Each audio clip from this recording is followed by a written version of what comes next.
Nossa mensagem é o fascínio da religião. Está em Gálatas, no capítulo 3, no versículo de número 1, a epístola que Paulo escreveu aos Gálatas e a nós. Ó Gálatas insensatos, quem vos fascinou a vós outros, ante cujos olhos foi Jesus Cristo exposto como crucificado? Vamos fazer uma breve confissão. Senhor Jesus Cristo, eu te louvo, eu te exalto, porque tu concede a nós, meros mortais, a fazer uso de uma porção da tua santa palavra. Esta palavra que é viva, ela é eficaz e ela é mais penetrante do que qualquer espada afiada de dois gumes. Esta noite, uma vez mais, eu te peço que tu me uses, porque eu vou usar a tua palavra.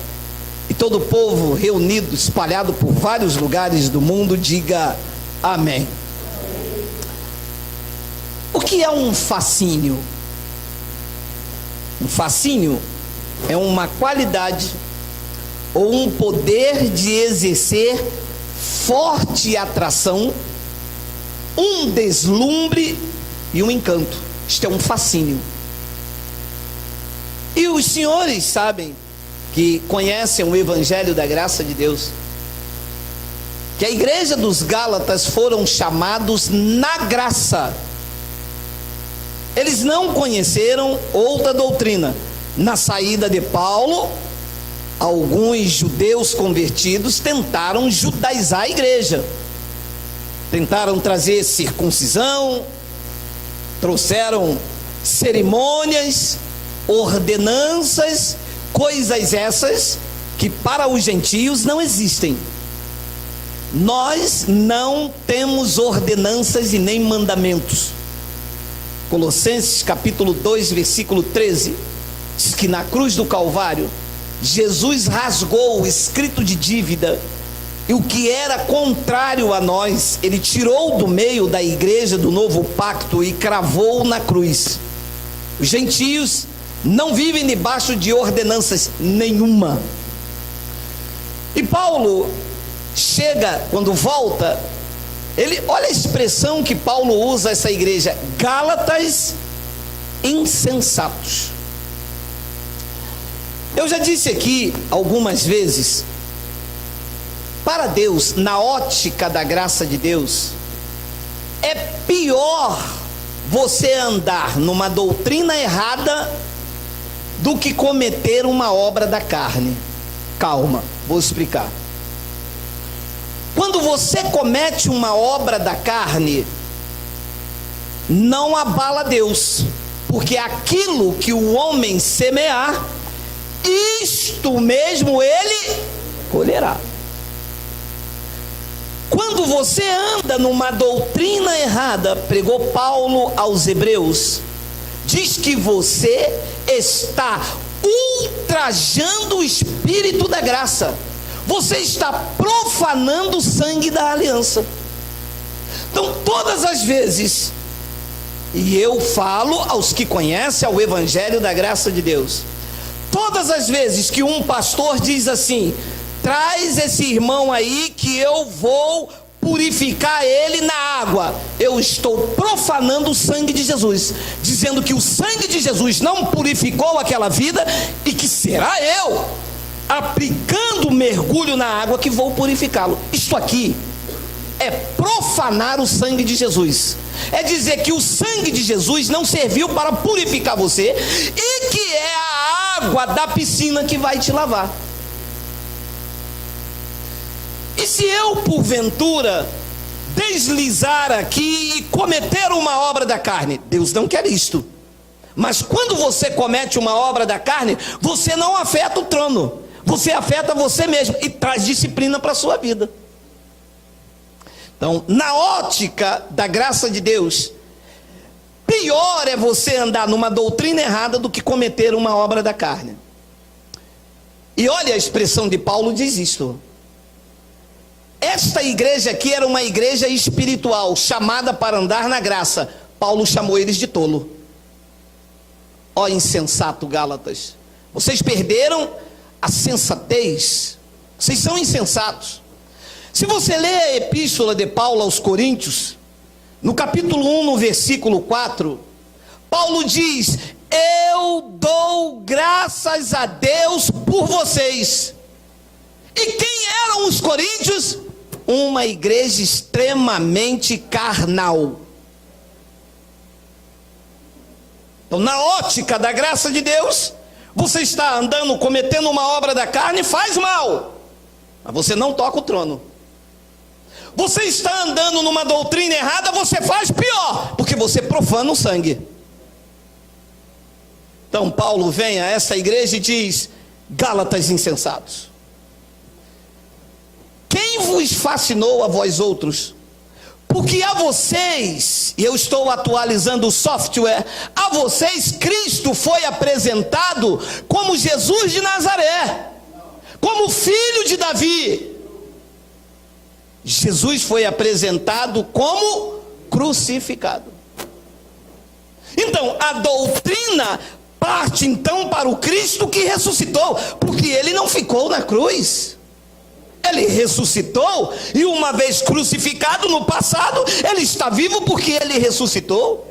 Então Paulo perguntou: o que vocês estão vivendo não é a realidade do evangelho, é um fascínio, é um deslumbre. E a religião é mestre em fascinar os crentes.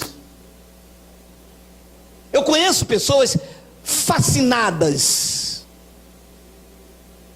por tamanho de templo, pelas cadeiras luxuosas, pelos corais que a igreja tem, mas não estão fascinadas pela verdade. Os crentes em Cristo Jesus estão vivendo fora da doutrina do evangelho da graça de Deus um fascínio. E se você der uma brite a um crente, e você sacudir o crente, cai toalhinha, cai pé de coelho, cai fita, cai tudo, menos evangelho. Se você parar um crente e falar, abre em Tito, ele se embaraça todo. Se você perguntar a ele qual é a campanha que está sendo feita na igreja, ele diz a campanha atual, diz a que passou e diz a que virá. Ele está fascinado com uma promessa de que ele vai conseguir, de que ele vai conquistar, e isto fascina. Então olha o que Paulo disse em Atos capítulo 17. Atos, capítulo de número 17, versículo de número 22, olha lá. Então Paulo, levantando-se no meio do aerópago, disse: senhores atenienses, em tudo eu vos vejo acentuadamente religiosos. Acentuadamente religioso. E quando você fala que uma pessoa é religiosa, na mente do evangélico, sabe o que vem? Essa pessoa é católica, não é? Porque o senhor disse que ela é religiosa. Religioso é todo e qualquer expressão externa que se mostre santidade ou intuito de agradar a Deus. Esta é uma pessoa religiosa. Seja ela católica, espírita, evangélica, se ela vive debaixo de amuletos, objetos consagrados, segurando fita, isto é uma religiosidade. Se ela tenta mostrar uma santidade com roupa, com coque, isto é uma religiosidade.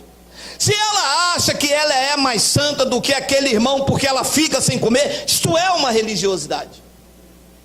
E Paulo, quando chega lá em Atenas, ele diz: olha, senhores, em tudo eu vos vejo acentuadamente religiosos. Ponto e vírgula. Olha lá o que diz o 23. Por quê? passando e observando os objetos do vosso. Como é que eu sei que uma pessoa é acentuadamente religiosa? Porque ela carrega objetos de culto. Está claro para vocês? Está claro? Está claro. Paulo disse: o sintoma, o que vai detectar que a pessoa é religiosa, são os objetos de culto que ela carrega. Você conhece alguém que carrega objeto de culto? É um religioso. Meu amado, a religião acaba com o casamento, acaba com a vida, não exalta Cristo e leva a glória humana, traz soberba.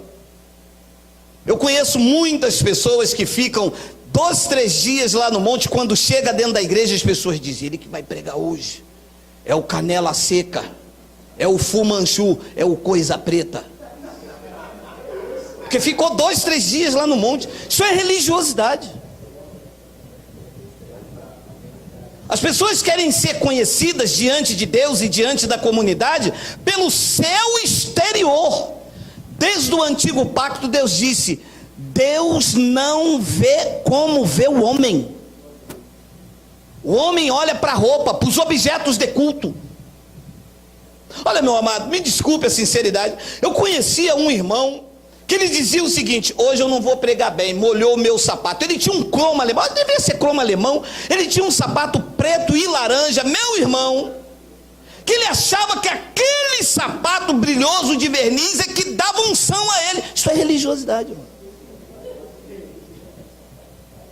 Se um sapato preto e laranja, meu amado. Então Paulo diz: eu vejo vocês acentuadamente religiosos, porque quando eu passei, o que eu vi foi objetos de vosso culto. Disse Paulo, eu encontrei também um altar no qual está escrito: ao Deus desconhecido. Os crentes não conhecem Deus. Meu amado, não conhece. Mas não conhece mesmo? Porque uma pessoa achar que Deus vai soltar a mão sobre ela, meu amado, isso não é conhecer Deus nunca. Uma pessoa achar que Deus vai mandar ela para o inferno porque ela usou um batom, isso aqui é ser acentuadamente religiosa. Deus não manda ninguém para lugar nenhum por causa de batom, meu amado. Como se Deus fosse carnal. Se Deus lá em cima, a mulher usou um batom vermelho, Deus manda para um lugar, manda para o outro. Eu leio isso aqui, eu digo: meu Deus, isso está na Bíblia.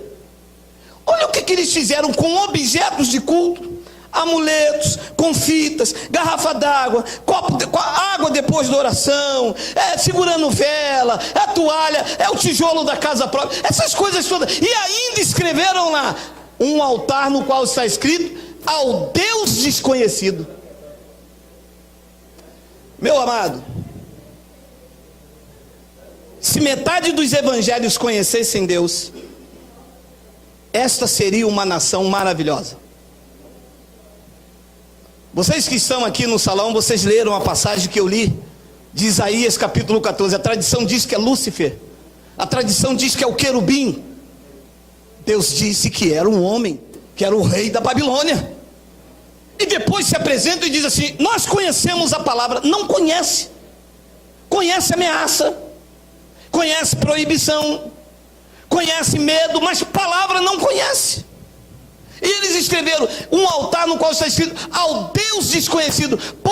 Meu amado, isso aqui é dramático. Paulo disse: pois esse que adorais sem conhecer é precisamente aquele em que eu vos anuncio, adorando sem conhecer. Por quê? Por causa da religião. A religião cega.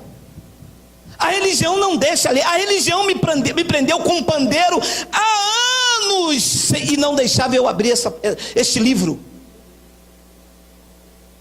E quando eu ia questionar o pastor, ele me dizia: a letra mata, hein? Geraldo, a letra mata.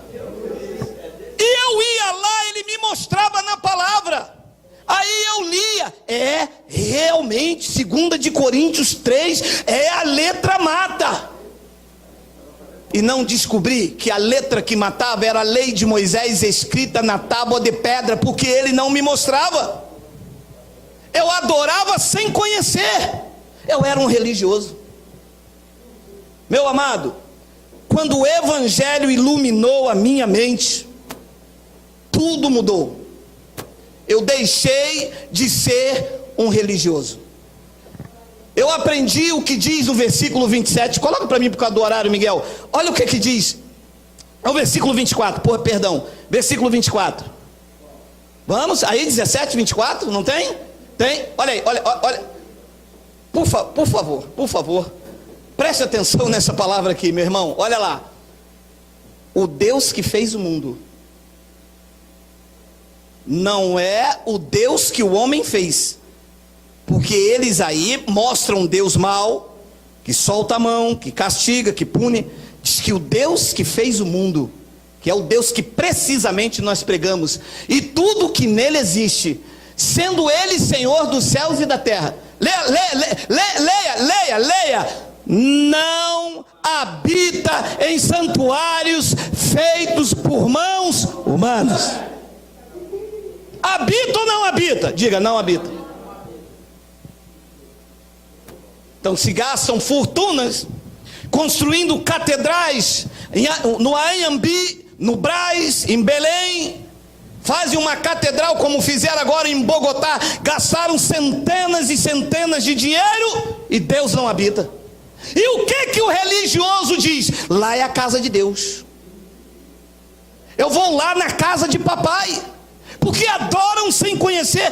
Porque o Deus que fez o mundo não é o Deus que os homens fez. O Deus que os homens fez habita no templo. Só houve oração de madrugada. A religiosidade é assim, né? Você acordou de madrugada para quê? Acordei para orar. Porque a fila é... Você estava lá, né? Você estava lá naquela fila, né? Meu amado, é preciso despertar essa nação com a verdade do evangelho. É preciso levar a palavra ao coração das vidas. É preciso tirar as pessoas desses lugares aonde Deus não habita. É preciso fazê-las entender que elas são o templo do Espírito Santo, que Deus habita na vida delas, que elas já estão cheias de Deus, que aonde ela vai, o Eterno está dentro delas, que elas têm a proteção divina, que elas não precisam de oração forte, porque elas têm um Deus forte que ouve oração, que elas não precisam de sal, porque elas são sal da terra, são luz do mundo. É preciso dizê-las: chega! É isso que precisa. E o religioso vai gostando dessa, vai gostando, e as pessoas vão ficando fascinadas. Meu amado, você sabe que um senhor veio fazer um trabalho conosco, e ele disse que quando foi arrastar o guarda-roupa dele, quando ele olhou atrás do guarda-roupa, mas tinha para mais de 50 saquinhos cheios de quisuco. E ele perguntou à mulher: o que é isso? A mulher séria disse para ele: não toca, que isto é o sangue do cordeiro. Isto é o sangue de quem? Meu amado, para uma pessoa aceitar um saquinho desse tamanho, como sangue do cordeiro, e grampeado R$15, ela está debaixo de um encanto, ela está debaixo de um fascínio, ela está deslumbrada. Ela acha que aquele homem que ofereceu aquilo a ela vai trazer prosperidade, libertação, salvação, e não sabe ela que aquilo é bruxaria, aquilo é macumbogélio.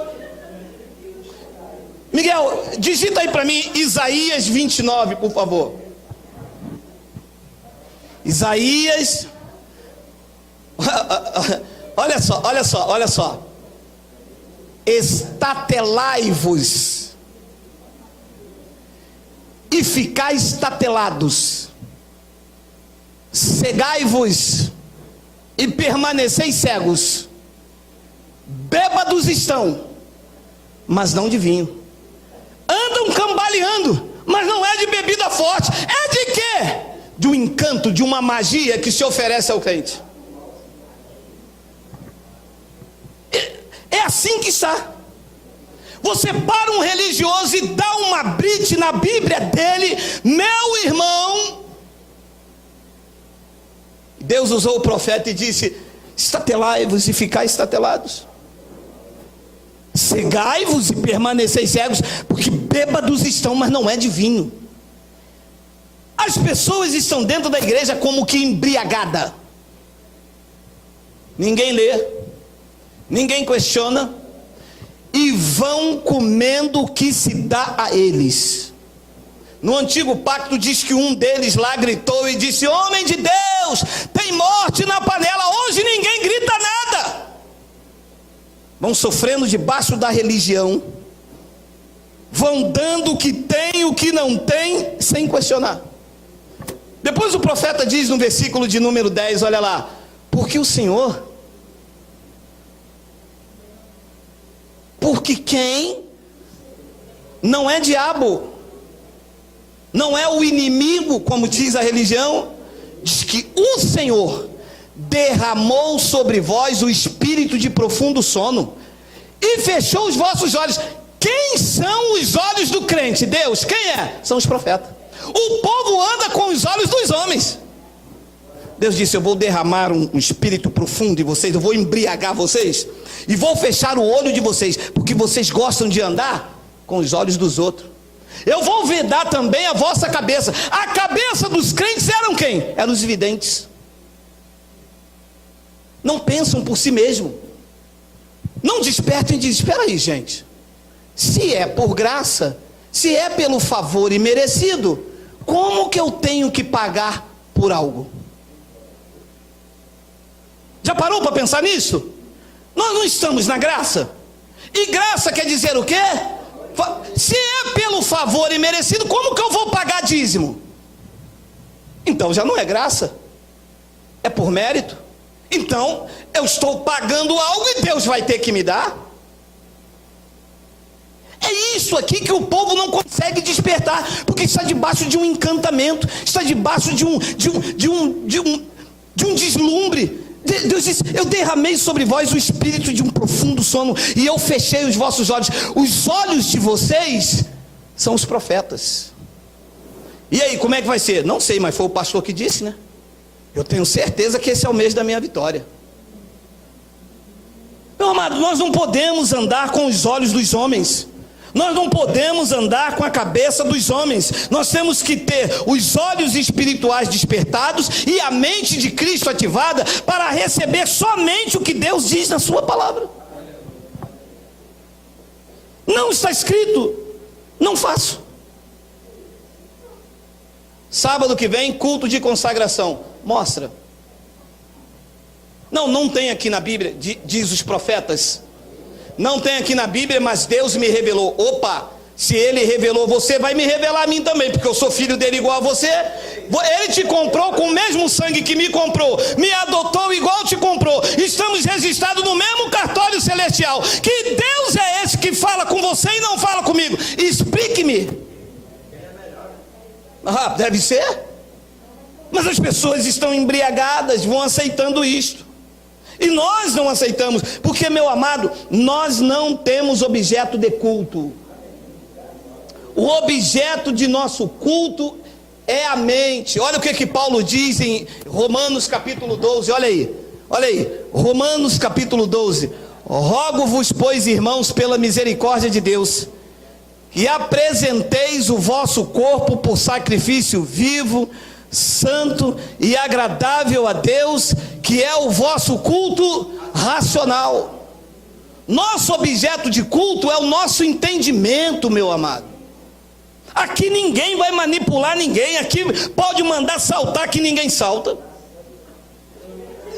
Porque tem esses mantos, não tem? Toca no seu irmão e diz assim: tinha fogo no pé, tinha fogo na mão. Aí o cara, pum, no... Agora toca no seu irmão e diz assim: Deus vai bradar. Vocês já comeram desse manto? Ou eu estou inventando coisa? Não é assim, não é assim? Meu amado, o culto é racional, é com entendimento.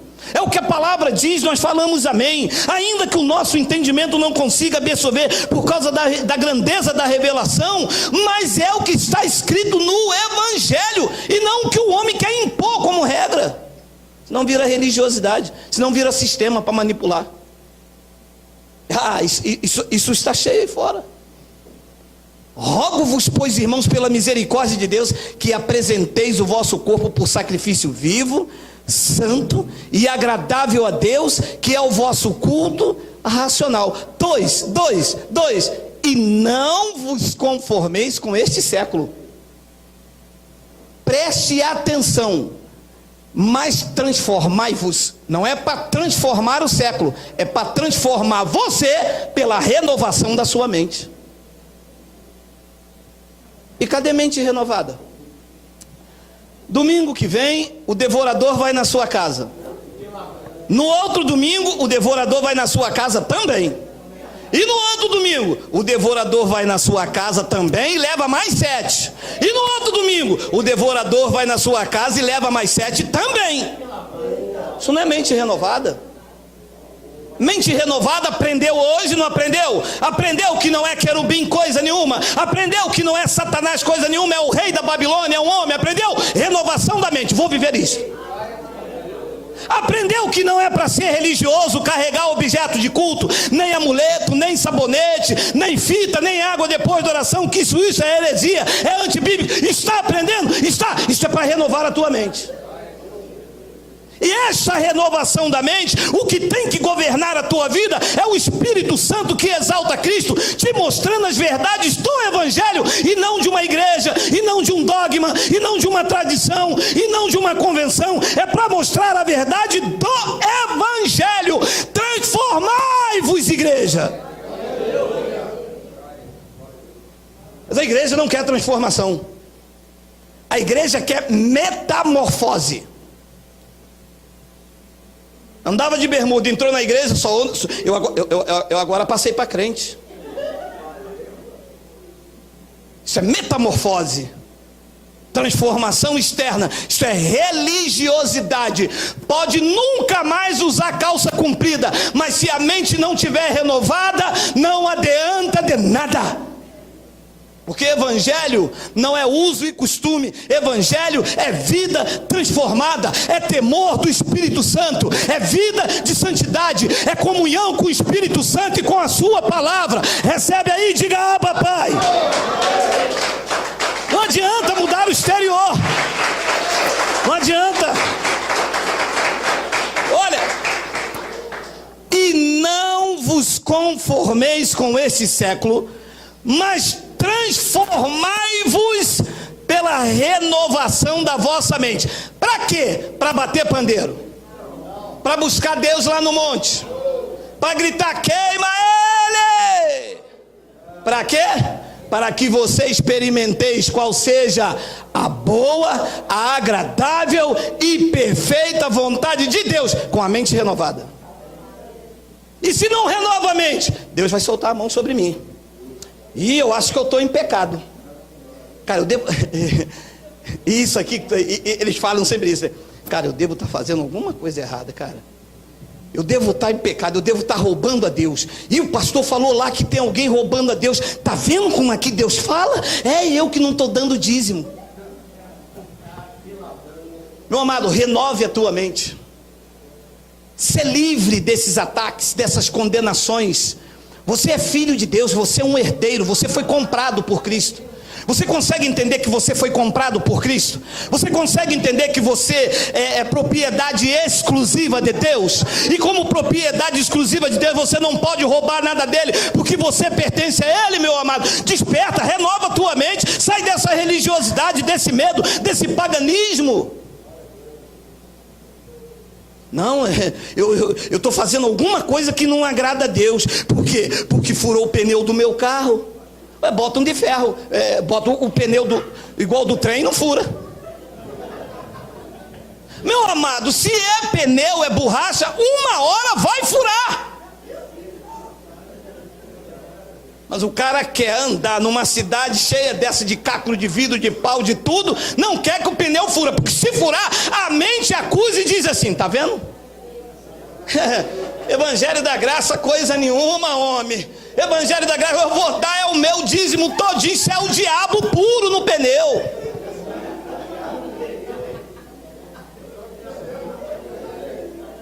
Meu amado, renove a sua mente. Saia desta religiosidade, desse paganismo, dessa mesmice da religião, desse encanto, dessa magia. E o pastor me diz, eu não gosto de ouvir a sua pregação, porque o senhor bate no sistema. Não sou eu não, é o evangelho, meu amado. Se você ler as cartas de Paulo, elas são todas agressivas contra o engano, meu amado. Evangelho é a espada afiada de dois gumes, meu irmão. Paulo pregou à igreja dos Gálatas, se eu fosse agradar aos homens, eu não seria servo de Cristo. Evangelho que agrada o homem é evangelho para encher lugar, para prender, para dar carteirinha de membro, pastor carimbar e dizer, tu és daqui. Tu é de que igreja? Eu sou daquela igreja ali da esquina. Aqui minha carteirinha de membro, olha aqui. Ih, mas essa carteirinha não vale não, o pastor não carimbou ainda. Ih, tá vendo? Se Jesus vem agora, tá vendo? Vou voltar lá no pastor para ele carimbar. Vou voltar lá. Meu amado, se quando acabar essa reunião aqui, eu vou dar uma brinde. Ó Deus bradando, olha Deus bradando aí no monte, olha aí, ó. Meu amado, deixa eu lhe dizer uma coisa com sinceridade. Nós somos cristãos autênticos, não somos religiosos. O que te define como cristão não é uma carteirinha dada por um homem com um carimbo. O que te define como cristão é o selo do Espírito Santo que Ele colocou na tua vida e que ninguém tira. Isso aqui te define como cristão.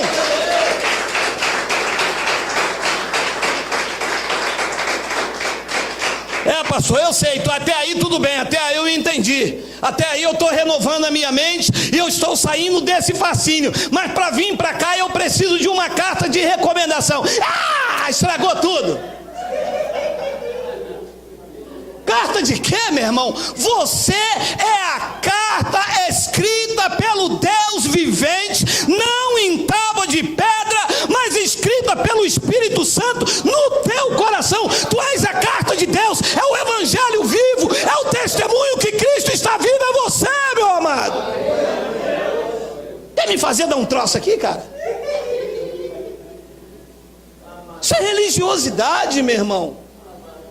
Isso é heresia. Deus tem a carteirinha. Olha aqui, olha quem assinou aqui: o presidente da convenção e o fundador do ministério. Se viesse para o evangelho, eu ia mostrar, olha aqui, você tem o selo do Espírito Santo. O que vale mais, o carimbo de um pastor numa carteira, ou você saber essa noite com a tua mente renovada, livre desse deslumbre, porque as pessoas ficam deslumbradas, e isso deixa o crente encantado. Uma igreja muito bonita, e ele me disse assim: eu estou procurando uma igreja. Eu disse: essa aqui não serve? Não, essa aqui não, essa é muito pequenininha. Ué, mas a igreja não é grande nem é pequena, porque a igreja é uma só. Ah, não, o senhor não está entendendo, eu estou falando do templo, das grandes construções. Esta não ficou pedra sobre pedra. Quem ergueu foi o dono da verdadeira igreja, e quem construiu essa que está aí são os homens para fascinar vocês. Vocês gostam de andar pelos olhos, vocês gostam da cadeira, tudo bonitinha, se deixar ter número e o nome de vocês escrito, mas vocês são presas deles, vocês são manipulados por eles, vocês são tosqueados, são enganados, são manipulados, e quando vocês, a verdade chega, eles chutam você para fora. Mas graças a Deus, que aqui é um manto da graça de Deus, que vai acolhendo esse povo, vai trazendo, porque é o braço de amor do Pai. Então isso é uma magia. Meu amado, o que está aí fora é uma magia. Venha hoje que Deus vai te dar a tua bênção. Hoje? Mas o Evangelho diz que Ele já me abençoou com algumas. Com todas? Vem aqui para ser salvo. Para ser o quê? Então essa magia, meu amado, as pessoas estão indo para a igreja, primeiro, com medo do diabo. Depois elas vão para a igreja para melhorar de vida.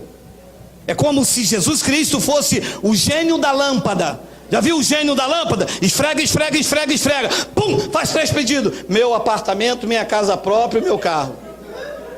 Jesus Cristo não é o gênio da lâmpada, meu irmão. Nós não viemos aqui para ser abençoados, porque nós já somos abençoados com todas as sortes de bênção. Nós não viemos aqui para buscar a salvação, porque Ele já nos salvou antes da fundação do mundo. Não viemos aqui para ser curados, porque pelas suas chagas, diz a palavra na boca até de Pedro, que Ele levou sobre si as nossas dores, e pelas suas chagas nós fomos sarados. Nós viemos aqui para exaltar a Cristo, para dizer obrigado, para dizer bendito, maravilhoso, conselheiro, Deus forte, Rei da paz, Rei da paz, Rei da paz, Rei.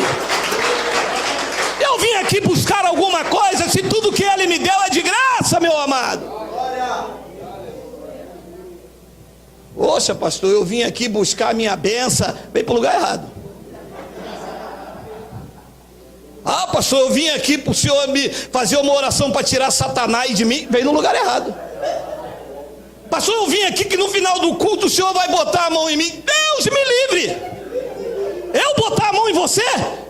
Me desculpa a expressão legalista. Está amarrado. Meu amado, a mão de Deus já está na sua vida. Se a mão de Deus que já está na sua vida não basta, bastará a minha, meu amado. Eu estou pregando essa noite para te tirar do encanto da religião. Você quer trazer encanto aqui que eu te bote mão no final da reunião, meu amado? A mão de Deus já está na sua vida. Toda a provisão de Deus já está na tua vida. O que é necessário é você sair dessa magia, desse encanto, dessa mentira que te aprisiona, achando que se um homem te dar um lenço suado, e o crente sai da igreja assim, ó. Lenço do pastor, ah, meu amado. Olha o que diz Atos capítulo 19, olha lá. Olha aí. Muitos dos que creram vieram confessando e denunciando publicamente as suas próprias obras. Muitos dos que creram, quando Paulo pregou a igreja lá em Atos, lá na cidade de Éfeso, eles disseram: o que nós estamos fazendo é magia, não é evangelho. O que nós estamos pregando, praticando, são amuletos, artes mágicas, ilusionismo, curandeirismo, charlatão. Meu amado, o que se vive aí fora é um estelionatário espiritual. Você sabe o que é um estelionato? Eu vou lhe dizer porque eu fui expert nessa área. É eu pegar minha carteira de identidade, tirar o retrato, botar em outro e falar: eu sou Pedro Antônio.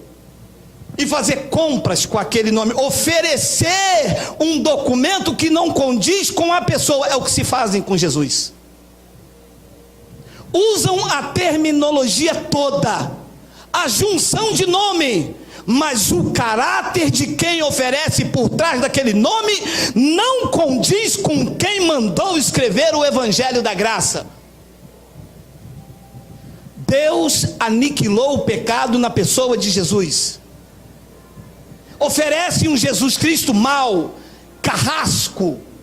Oferece um Jesus Cristo que solta a mão. O Evangelho diz que aquele que vem até Ele, de maneira nenhuma Ele lançará fora, e que da palma da mão do Pai ninguém vos arrebata. Esse não oferece, porque esse é o verdadeiro. E disse Atos que muitos do que creram vieram confessando e denunciando publicamente as suas obras. 19 também. Muitos que haviam praticado artes mágicas, reunindo os seus livros, os queimaram diante de todos. Calculados por seus preços, achou que se montavam a 50 mil denários. Queimaram todos os livros de feitiçaria. A maioria dos livros que está aí, que se fala de Deus, é tudo feitiçaria evangélica. Haja visto que você leu aí Isaías capítulo 14, diz que era o querubim e é quem? O rei. Então tem que fazer o quê? Queimar e jogar fora. Sabe o que diz os livros que se falam em nome de Jesus? Que o velho homem ficou na piscina. Sabe o que diz o evangelho da graça de Deus? Que o nosso velho homem ficou aonde? Na cruz. Então tem que pegar, rasgar e jogar fora. Porque artes mágicas está aí para manobrar, para botar medo. Há 50 anos que eu me dou mais ou menos aí, ouvindo aí, sempre me disseram, você tem que batizar para o teu velho homem ficar na cruz. Falam ou não falam? Falam. Coloca para mim, Miguel, Romanos capítulo 6, versículo 6, por favor. Eu sei que é um clássico. Coloca para mim, por favor, Romanos capítulo 6, versículo de número 6. Sabendo isto, que foi crucificado com ele o nosso velho homem. Ficou crucificado na cruz ou ficou na piscina?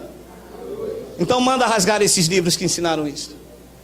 É magia, é encantamento, é mentira. A verdade está aí em Romanos capítulo 6, versículo 6. O nosso velho homem não ficou em piscina coisa nenhuma. O nosso velho homem ficou crucificado na cruz. Para quê? Para que o corpo do pecado seja destruído e não sirvamos mais o pecado como escravo. Ficou na cruz ou ficou na piscina? Ficou na cruz. E o que diz os teólogos da igreja? E o que diz os livros da escola dominical? E diz que quando Paulo pregou estas verdades, eles vieram rasgando os seus livros, suas artes mágicas, um montante que se fizeram mais de 50 mil, acho que era denário. O que está aí como ensino evangélico tem que rasgar tudo, jogar tudo fora e aplicar o evangelho da graça de Deus para libertar a mente do crente. É o evangelho e não os teólogos. Os teólogos da igreja deturparam a mensagem de Paulo. Haja visto que os crentes estão com medo. Estão com medo do diabo. Os crentes não estão com medo do diabo? Você para um crente, qual é o maior medo do crente? O diabo. O maior medo do crente é o diabo. O segundo maior medo é o inferno. O terceiro maior e de todos é o medo do pastor. E as epístolas de Paulo botam tudo isso por fora. As epístolas de Paulo acabam com toda a religiosidade, com toda a mentira evangélica. E é por isso que Atos diz, volta lá em Atos, Miguel, por favor. Atos capítulo 19, versículo 19. É isso? Nós temos 10 minutos, olha lá, olha 19. Também muitos do que haviam praticado artes mágicas, praticavam artes mágicas reunindo os seus livros, que os queimaram diante de todos. Calculados os seus preços, achou-se que montava 50 mil denários. Uma senhora lá de Belo Horizonte deve estar nos assistindo agora, escritora. Ela disse para mim, pastor, depois que eu ouvi tuas mensagens, eu rasguei meus livros de teologia, joguei tudo fora, porque tudo que me ensinaram e eu pregava está contrário da Bíblia. Da Bíblia não, está contrário do Evangelho. Porque a Bíblia é um monte de livros e a nossa doutrina não é bíblica. Que? É isso aí. Se a nossa doutrina fosse bíblica, nós tínhamos que aplicar Malaquias em vocês, porque Malaquias é bíblico. Se a nossa doutrina fosse bíblica, nós tínhamos que aplicar Levítico em vocês, porque Levítico é bíblico. Mas a nossa doutrina é a sã, é a pura, é a saudável, é a que foi revelada a Paulo para a igreja dos gentios. É isso que nós devemos aplicar. Porque nós não podemos aplicar Bíblia no crente. Abre aí, Miguel, Malaquias capítulo 1, versículo 1. 10 minutos, 10 minutos. Malaquias capítulo 1, versículo de número 1. Tem aí, lê comigo. Olha o que se apresenta como teologia aí fora. Vamos ler. Malaquias capítulo 1, versículo 1. Sentença pronunciada pelo Senhor contra a igreja do novo pacto, contra os gentios. Contra quem? Quem é de Israel, diga amém. Ninguém. Não, ninguém mesmo.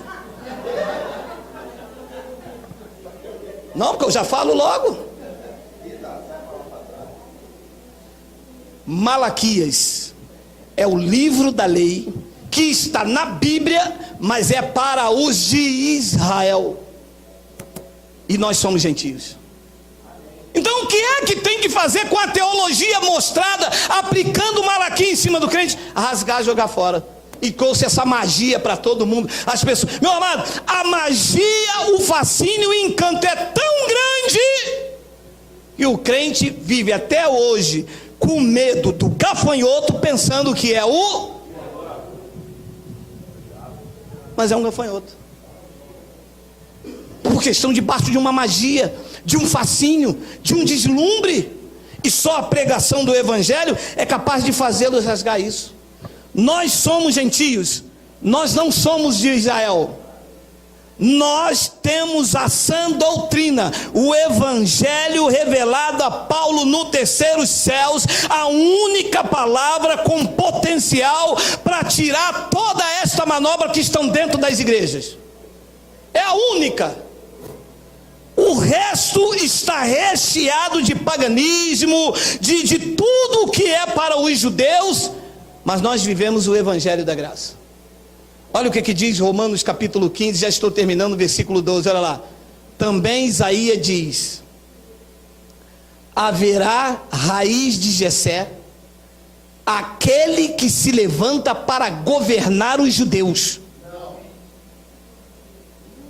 O que nasceu da raiz de Jessé, o profeta estava profetizando, ele se levanta para governar os gentios, e os gentios esperarão nele. Nós somos gentios, nós esperamos no Cristo ressuscitado.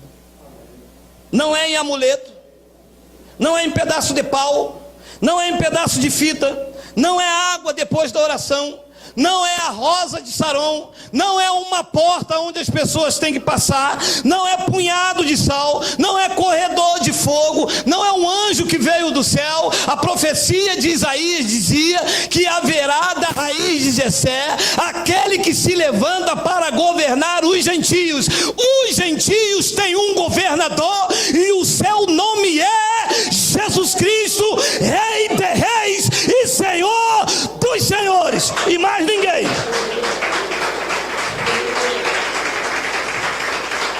Não somos governados por mais ninguém. Olha o que tem um 13, tem um 13? Tem, olha lá, tem um 13, olha aí, 13.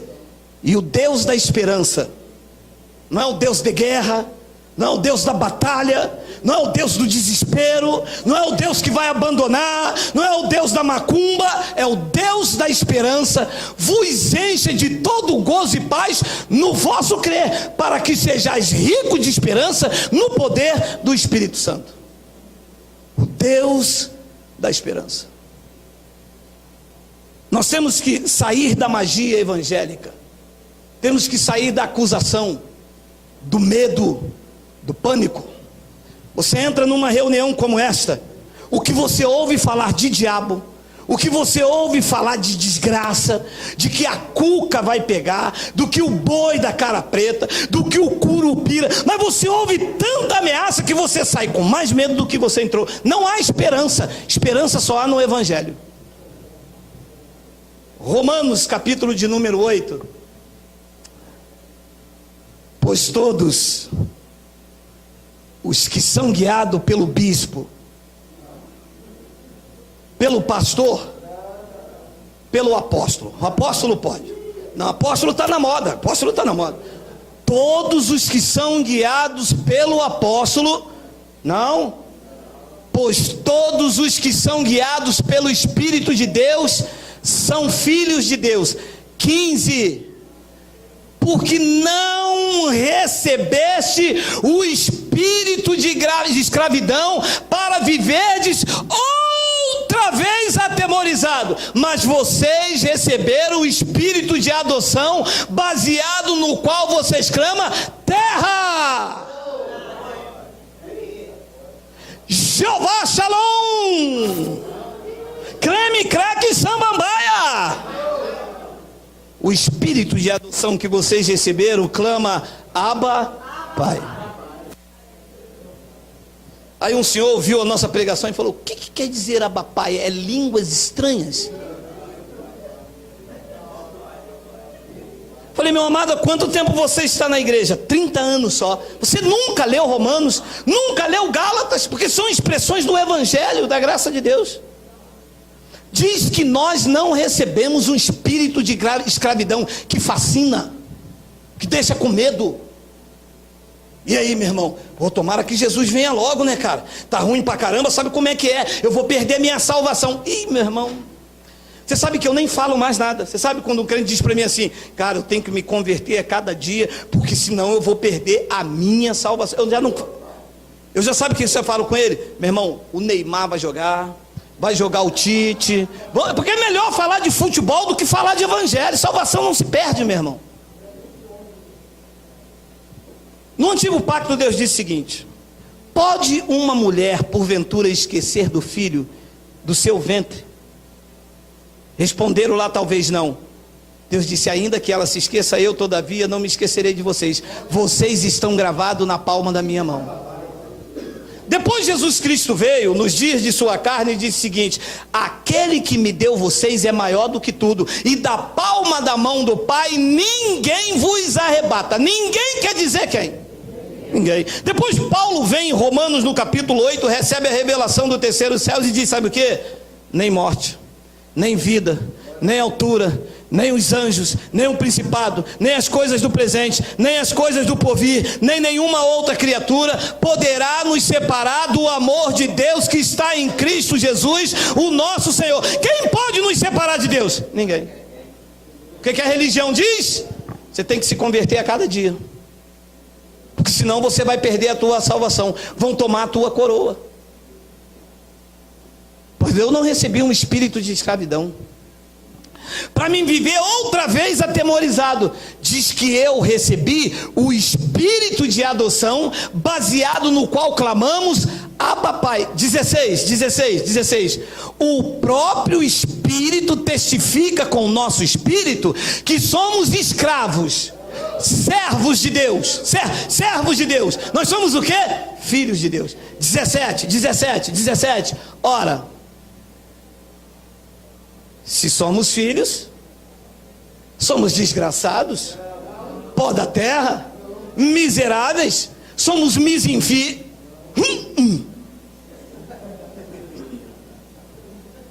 Meu amado, se somos filhos,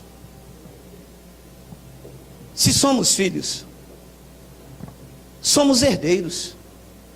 E se somos herdeiros de Deus e co-herdeiro com Cristo, se com Ele sofremos, com Ele seremos glorificados. Nós somos herdeiros. Você sabe o que quer dizer um herdeiro? Deixa eu te tirar da magia, deixa eu te tirar do fascínio. Você sabe o que é um herdeiro? Sabe mesmo? Vou te esclarecer. Dr. Roberto Marinho morreu e deixou um legado para a Rede Globo. Os filhos herdaram. Houve alguma exigência para eles herdar a herança? Não.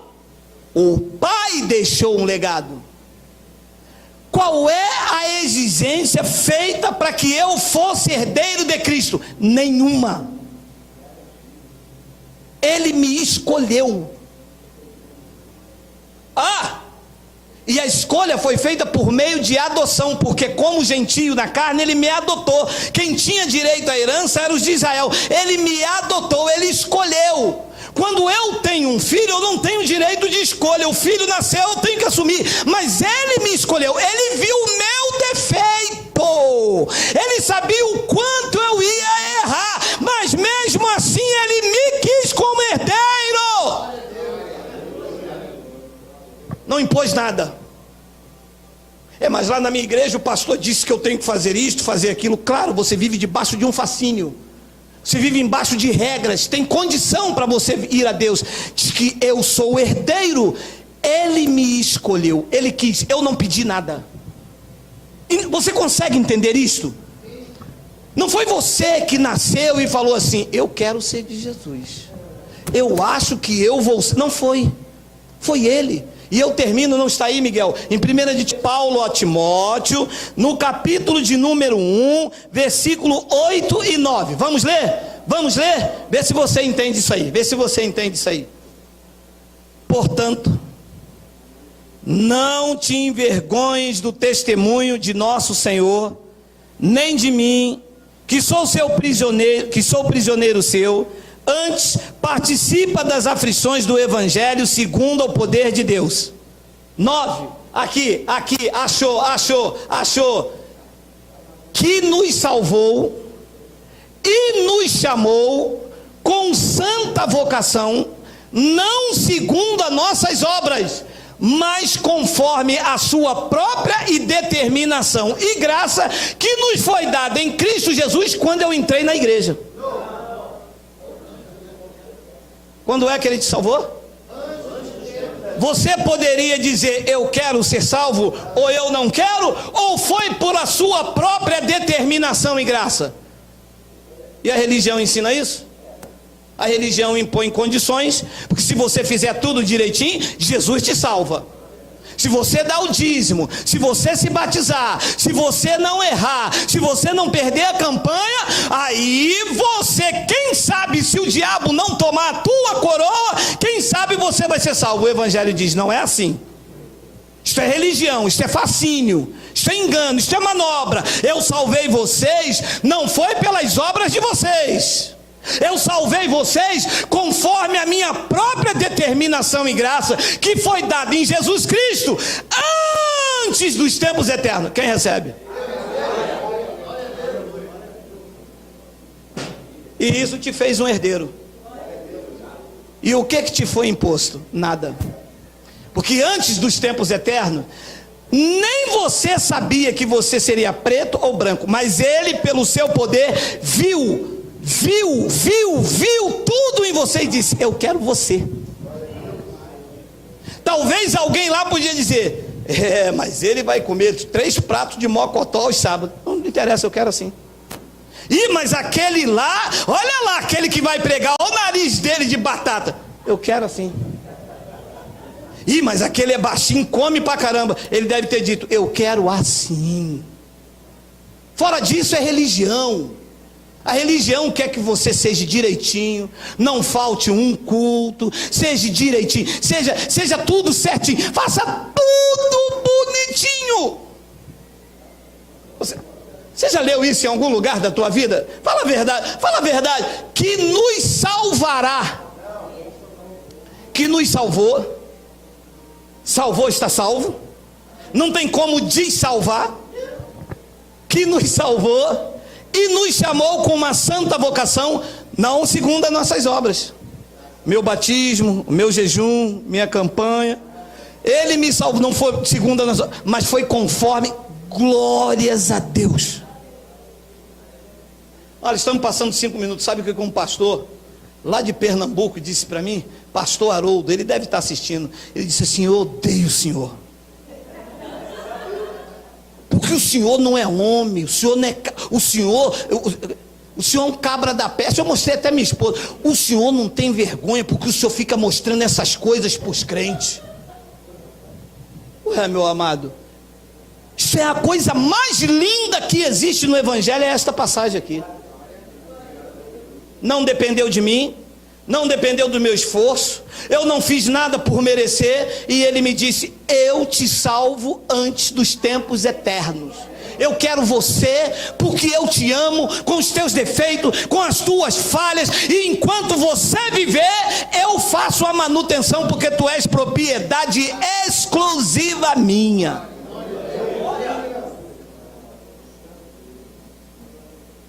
Você recebe isso? Será que esta palavra te tira hoje do fascínio, do medo de ir para o inferno, de medo de passar na rua? Eu disse aqui domingo que vem, o crente vem andando, quando vê um prato de farofa, ele dá licença. O crente com medo de um prato de farofa, meu amado, de fubá, salvo desde antes da fundação do mundo. Tu és de Jesus, meu irmão, sempre pertenceu a ele. É que o pecado de Adão tirou os judeus, mas da cruz para cá ele nos reconciliou. Nós estávamos mortos em pecado e em delito, e ele nos vive. Ele Não teve obra de pastor, não teve jejum de pastor, não teve joelho de pastor, não teve campanha da missionária. Diz que foi ele, pela sua própria determinação e graça, que isso nos foi dado em Cristo Jesus antes dos tempos. Tem uma vírgula ali, eu vou ler para depois não dizer ela parou na vírgula lá. Lê o 10. E manifestado agora pelo aparecimento do pastor presidente da convenção. Ele chegou, manifestado agora pelo aparecimento do Salvador, de nosso Senhor, de nosso Salvador Cristo Jesus, o qual não só destruiu a morte, como trouxe à luz a vida e a imortalidade mediante a campanha. É mediante o que eu vos prego, é mediante o Evangelho do Senhor Jesus Cristo. Renove a sua mente, saia do fascínio da religião. Deus não pode abrir mão de você, nenhuma ovelha se perderá. Ele foi atrás de mim, ele me encontrou dentro de um calabouço, sem vida, morto, desesperançado, mas eu era dele desde antes da fundação do mundo, com poder sobrenatural, transformou a minha vida, iluminou os olhos do meu entendimento, e é o que está fazendo com você, mediante o Evangelho, e a expressão dos nossos lábios é Abba. Vamos ficar de pé.